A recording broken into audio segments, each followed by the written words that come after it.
Bueno, un nuevo capítulo sobre la metafísica del arte.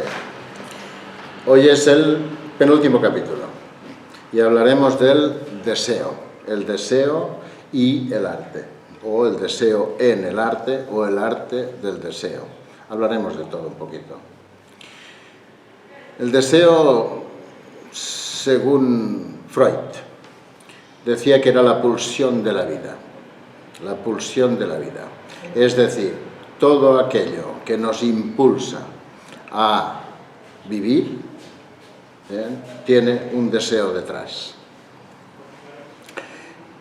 Freud lo representa incluso con el dios Eros. Aunque a Eros siempre se le ha dado la categoría del dios del amor, es cierto que sin el deseo, ni el amor, ni el erotismo, ni, por supuesto, la sexualidad o el sexo tienen cabida, tiene que haber deseo. De hecho, Homero ya tenía la duda entre si dentro de la mitología griega, si fue primero Gea o Eros. Gea, la diosa de la tierra, Eros, el dios del deseo, del amor. Y llegaba él mismo a la conclusión de que sin deseo no hay nada. Por lo tanto, llegaba a la conclusión de que Eros era el primero de los dioses porque sin deseo no había nada detrás. Y Eros, desde prácticamente siempre, pero sobre todo desde la explicación que dio el propio Freud, Sigmund Freud, hablo del psiquiatra filósofo, no de Lucian Freud, que es el pintor, ¿no? Sino de Sigmund Freud. Decía el enfrentamiento entre Eros y Tánatos. El enfrentamiento entre Eros y Tánatos, Eros la pulsión de la vida, Tánatos la pulsión de la muerte. Pulsión es, repito, todo aquello que nos hace hacer, todo aquello que nos provoca una acción para conseguir ese deseo que nos hemos planteado. El deseo puede ser de origen intrínseco, es decir, un deseo natural, o extrínseco, un deseo cultural. Nos ceñiremos al deseo intrínseco para poder hablar de la pureza del deseo, porque el deseo cultural estaría, como hemos dicho en otros capítulos, estaría condicionado por el aprendizaje, y en cambio el deseo intrínseco no estaría condicionado por el aprendizaje. Ya sé que dijimos que somos lo que aprendemos, por lo tanto no podemos desligarnos de ese aprendizaje, pero sí lo que podemos es discernir entre lo que es un deseo intrínseco, propio, animal incluso, de los deseos de obtener o de los deseos de que el mundo vaya mejor o los deseos más culturales. Y para eso nos tenemos que remitir a la prehistoria. En la prehistoria ya el deseo formaba parte de la creación de lo que consideramos obras de arte de la prehistoria. Por ejemplo, la famosa Venus de Wildeldorf, que para que todo el mundo sepa mide 7,5 centímetros escasos, ya es objeto de deseo. Y el talismán, calculamos que se utilizaba como talismán para la fertilidad, para la reproducción, pero no solamente es la fertilidad, sino también el deseo de que esa fertilidad fuera buena, y en sí la propia imagen ya es deseable, aunque ahora no nos parezca estéticamente correcta, pero seguro que para aquel entonces sí lo era. Por lo tanto, ya en la prehistoria esos deseos se verían representados en el arte que producían.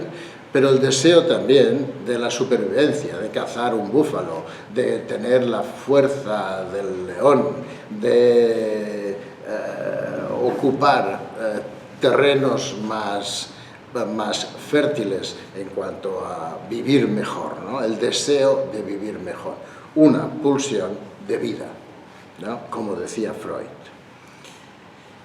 El mismo Spinoza, otro filósofo interesante, ¿no? Ya comentaba la necesidad de ese deseo. Entonces, para nosotros, ¿qué es lo que tenemos que evaluar, ¿no? Lo que tenemos que evaluar es, primera pregunta, ¿tenemos deseo de crear? ¿Tenemos deseo de hacer alguna creación artística? Y ese deseo es para obtener un objeto, para obtener un placer, para tener una satisfacción, da igual. Lo importante es que se tenga el deseo. Y si ese deseo se tiene, se generará la acción para que eso suceda. Tenemos la obligatoriedad de tener el deseo de que funcione. Hombre, obligatoriedad no. ¿Por qué? Pues porque hay muchas obras de arte que se han pedido hacer por encargo y no tienes por qué tener ningún deseo en ello. Pero la creatividad, la creación de nuevas imágenes para provocar nuevas reflexiones o remoción de conciencia, o para la simple satisfacción de obtener la belleza, sería suficiente para poder desarrollar una obra de arte y darle valor a ese deseo. Es decir, sin el deseo es difícil hacer algo magno, algo maravilloso, algo en que nos podamos ver identificados y que obtengamos esa satisfacción, ese placer por haberlo hecho. Si hablamos del deseo más erótico, refiriéndonos de nuevo a Eros, y Eros es la pulsión de vida, sería para que, en un concepto muy metafísico, muy abstracto, sería para que tu vida trascendiera. Es decir, si tú dejas algo hecho y ese algo que está colmado de admiración, belleza, reflexión, conciencia, da igual, tu vida se convierte en trascendente por el mero hecho de dejar algo hecho con deseo y con todas esas características que tú deseas que tenga. Por lo tanto, una pulsión de vida más allá de la muerte. O sea, sería el deseo de creación de algo, una pulsión de vida, como decía Freud, más allá de Thanatos, más allá de la muerte. Claro, esto a quién no le gusta, ¿no? ¿A quién no le gustaría trascender y tener una cierta eternidad solo por el hecho de crear algo? ¿Cómo mantenemos viva a una persona recordándola? Eso está claro, ¿no? La mantenemos viva recordándola. ¿Por qué hoy, después de 2000 años de historia, todavía estamos hablando de Giotto, ¿no? o de las obras que nos quedaron de los egipcios, ¿por qué seguimos hablando, ¿no? De el mismo Jesucristo, ¿no? ¿Por qué seguimos hablando de todo eso? porque lo tenemos presente, y la presencia es esa eternidad. Si no hubiera habido el deseo de que así hubiera sido, no sería, y hoy día no hablaríamos de ninguno de todos estos. Y en cambio, sí hablamos de ellos, sobre todo de todos aquellos que nos han dejado obra creativa, obra de una creación. Si ahora nosotros recordamos la Venus de Botticelli, ¿no?, el nacimiento de Venus de Botticelli, pues tenemos a Botticelli casi en la mesa, ¿no? Por el mero hecho de recordarlo le mantenemos vivo. Por lo tanto, ese deseo erótico, porque es por Eros, puede trascender a Tánatos, la muerte. Y podemos ir un poquito más allá. Si somos capaces de transmitir en nuestra obra el deseo real, intrínseco, de obtener placer en aquella creación que tú haces, lo más probable es que esa creación también emita placer, y esa emisión de placer será obtenida por el propio observador. No digo todos, pero sí algunos pueden llegar a tener esa sensación. Y esa sensación los griegos ya le llamaron belleza, ¿bien? Porque es así. Fíjate la cantidad, fijaos, la cantidad de obras que se han hecho y han trascendido solo con el objeto de provocar deseo, incluso deseo sexual. ¿Por qué tenemos a las majas de Goya, ¿no? Las majas de Goya se las encomendó a no recuerdo quién, un noble, y las tenía en su sala, y tenía a la vista la vestida y oculta la desnuda, que se podía, ¿no?, con una cortina, para poderse deleitar con ella. Por lo tanto, ese deseo que estaba representado en dos obras, tanto vestida como desnuda, de Goya, ya eran objeto de deseo. Y así un sinfín, como por ejemplo El origen del mundo de Courbet, no sé si la tenéis presente, El origen del mundo de Courbet, o, ¿no?, el propio David de Miguel Ángelo, está desnudo. O sea, por lo tanto, objeto de deseo. Objeto de deseo que se ha utilizado en todas las artes, en las plásticas más, en las artes que llaman el séptimo arte, el del cine más todavía. Es decir, siempre ha estado presente el deseo, tanto en hacerlo como en provocar ese deseo. ¿Podemos tener deseos sin conocerlo? O sea, ¿podemos desear una tarta de fresas si no sabemos que existe la tarta de fresas? Imposible, imposible. Pero en cambio sí podemos tener deseos muy primarios sin haberlos conocido, ¿no?, que son el deseo de comer, el deseo de tener relaciones sexuales para mantener la especie. Pero si no hay deseo, lo de mantener la especie es algo secundario. Es decir, esto no se piensa. ¿O pensáis en algún momento que el caballo, cuando cubre a la yegua, está pensando en tener hijos? En absoluto, ¿no? Está pensando solo en su propio cumplir su propio deseo intrínseco, natural, ¿no? Comer un prado verde.